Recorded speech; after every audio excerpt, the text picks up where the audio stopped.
मित्रांनो, जर तुम्ही पण भीमाशंकरला जायचं प्लॅनिंग करत असाल तर हा व्हिडिओ शेवटपर्यंत बघा। भीमाशंकरला जायला मी बाय बसचा प्रवास निवडला। त्याकरिता मी कुलाबामधून टॅक्सी करून सकाळी 6 ला कुर्ला बस स्टॉपला पोहोचले। कुर्ला बस स्टॉपवरून भीमाशंकरला दिवसातून 3 बस जातात। मी सकाळच्या 6:30च्या बसने प्रवास सुरू केला। हाफ तिकीट असल्यामुळे 180 रुपये तिकीट पडलं। बसमधून बाहेरचं दृश्य खूपच छान दिसत होतं। बसमध्ये आम्हाला या आजी भेटल्या।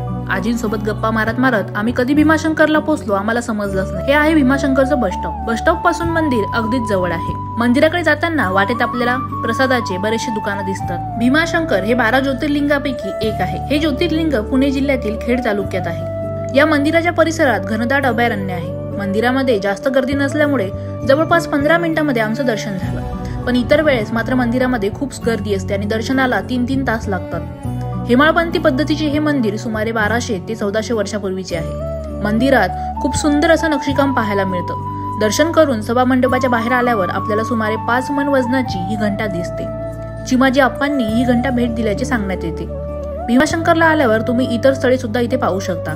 जसं की मंदिरापासून साधारणतः 1.5 ते 2 किलोमीटर अंतरावर गुप्त भीमाशंकर आहे, तर तेथे सुद्धा तुम्ही जाऊ शकता। तसेच कोकण कडा आहे, त्यानंतर सीताराम बाबांचा आश्रम आहे आणि नागफणी सुद्धा आहे, तर तुम्ही ही ठिकाणी सुद्धा इथे आल्यानंतर पाहू शकता। तर मित्रांनो, हा होता माझा भीमाशंकरचा प्रवास। तुम्ही पण इथे येण्याचं लवकरच प्लॅनिंग करा आणि हा व्हिडिओ आवडल्यास लाईक आणि शेअर करायला विसरू नका।